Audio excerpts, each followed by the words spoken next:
"Cure me, kid!" he yelled, then fell silent as the impossible unfolded. The rain poured down the filthy alleyway, mingling with the disagreeable odor of garbage cans that were overflowing and the feeling of hopelessness. Having once been a giant of industry whose name had been associated with merciless efficiency, Silas Thorne was now a shivering ruin leaned against the wet bricks. His name had been synonymous with efficiency. It was not only his body that was being consumed by the illness, it was also consuming his legacy, his future, and his entire being. Each strained breath was a fight, and each pulse was a drumbeat towards oblivion because of the struggle. After then, he became aware of it. No, it's not a human at all. To be more accurate, it was more like a pocket of concentrated gloom that, as Silas blinked raindrops out of his eyes, transformed into the portrait of a kid. For example, 10 years old, dressed in clothing that were worn yet weirdly ageless, such as pants with a rough-spun texture and a shirt that might have been worn in any century. It was the eyes, however, that seized his attention. Antiquated, stable. The observation of Silas was not done with pity, but rather with the dispassionate interest of a scientist who was watching a unique species that was deteriorating. "Kid!" Silas sputtered, the word ripping out of his lungs as they were destroyed. He pulled himself from the wall and stumbled forward, propelled by an unexpected and illogical rush of optimism that was combined with a primordial sense of desperation. It was in the silent nooks of terminal wards that he had heard murmurs, stories that were told in opium dens and murmured in the corners of them. There were rumors of something that resembled a kid, that roamed the areas that had been forgotten, and that had the ability to undo. Once again he cried out, "Kid!" because the force was tearing his voice cords apart and causing him to spew up bloody phlegm into the wet asphalt. After lurching closer, he grabbed the shoulder, which was remarkably sturdy despite its size. The toddler did not flinch or draw away from the situation. It only cocked its head to the side, those eyes that were devoid of comprehension focusing on Silas's agitated stare. "Please heal me! Can you hear me, kid? Please heal me!" In the tight lane, the demand reverberated, but it was almost immediately stifled by the rain that was beating down. Silas anticipated a response of denial, terror, and maybe even mirth. He anticipated anything other than what transpired after that. There is no sound. The cessation of his own rapid breathing was not the only thing that ceased. It also eventually stopped. The world looked to be devoid of sound, and there was a sudden and frightening vacuum that seemed to suck the sound out of the world. The pounding rain immediately stopped. The murmur of the faraway metropolis subsided. So much so that even the feverish heartbeat that was throbbing in Silas's own ears was silenced. Despite the fact that he was stuck in place, his hand continued to clutch the child's shoulder. He was ensnared in a sphere of complete and utter silence. At that moment, the unthinkable occurred. This is not the case with light, sound, or any other traditional sense. The events transpired inside him. When it first started, it was a low, resonant hum that he felt rather than heard, and it vibrated throughout his very bones.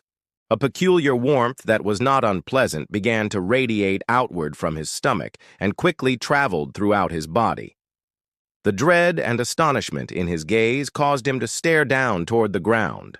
Along the areas of his belly that had been enlarged by the malignant bloat, the flesh seemed to ripple, similar like water that has been disturbed. However, it was not only rippling, rather, it was diminishing.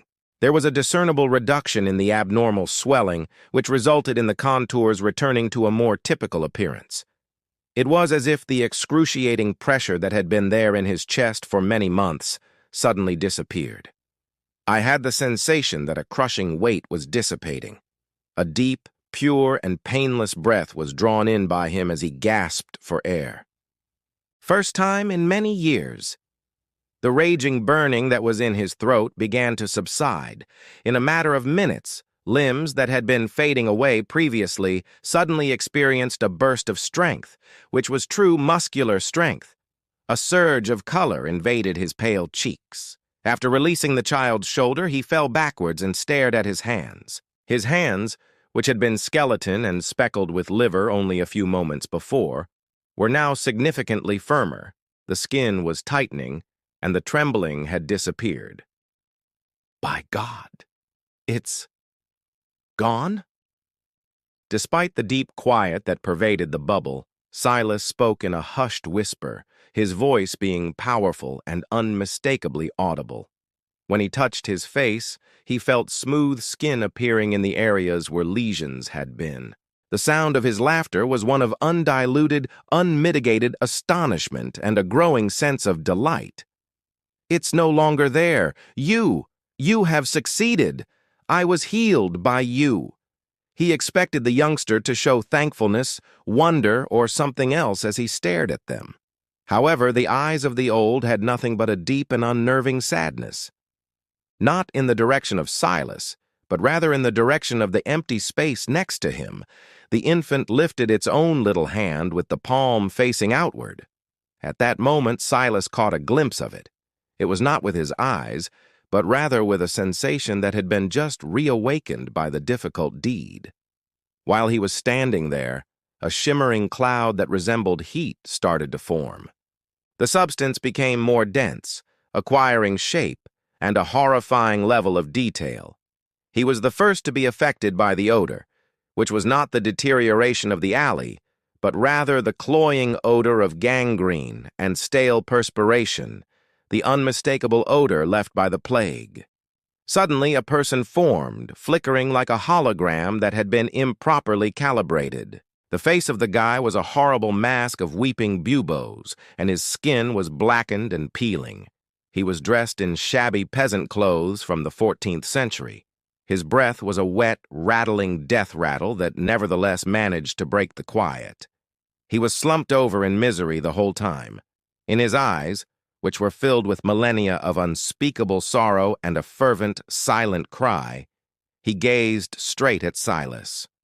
The unexpected sensation of his newly discovered health being drained from him caused Silas to withdraw in terror.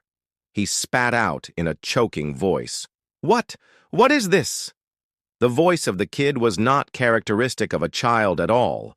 Rather, it was a chorus of whispers that were layered over a deep, resonant tone that vibrated in Silas's bones. This was the first time the child had spoken. "Silas Thorne, the treatment requires a sense of scale.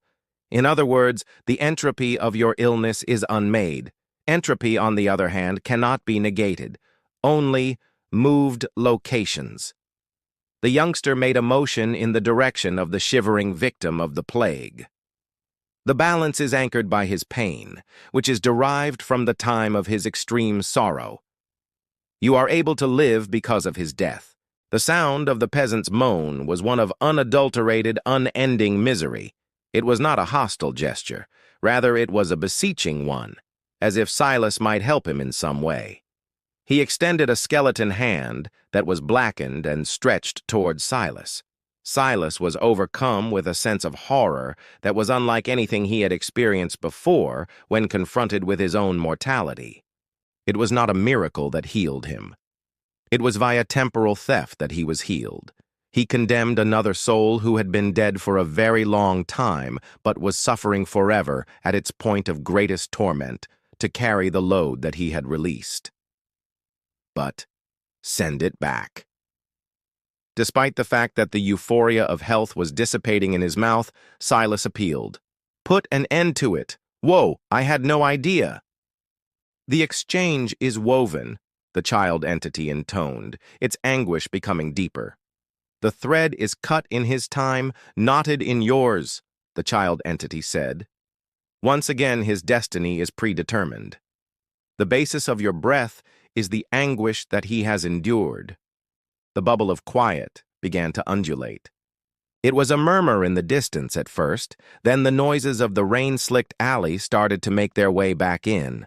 The victim of the phantom disease flickered more wildly, his body becoming transparent, and his tortured countenance locked in a wordless scream as he started to fade away. The knowledge of him, the sensory recollection of his anguish, and the horrific cost of Silas's healing stayed seared into Silas's psyche. Silas carried this knowledge with him throughout his life. The unthinkable result has come to pass. He had no defect. He has a powerful physique. His vigor was pulsating through him with a scary intensity, and he felt like he had regained his youth. However, when the last trace of the plague sufferer disappeared and the sound of the rain returned in its whole, Silas Thorne remained alone in the alley. The healthy blush that was appearing on his skin felt like the mark of a robber. The quiet was no longer visible to the outside world. Rather, it was the crushing, guilty silence that he felt inside himself, resonating with the echoes of a death that he had not experienced but had surely caused. He had not only been healed, his life was ruined. For a price that was paid with the currency of another person's unending, borrowed suffering, they were cursed by the impossible. As the rain continued to fall, it became progressively chillier, and it washed over a man who had successfully evaded death, only to discover that the win was a hollow victory. He was cured of his illness. In addition, he was irrevocably and completely doomed.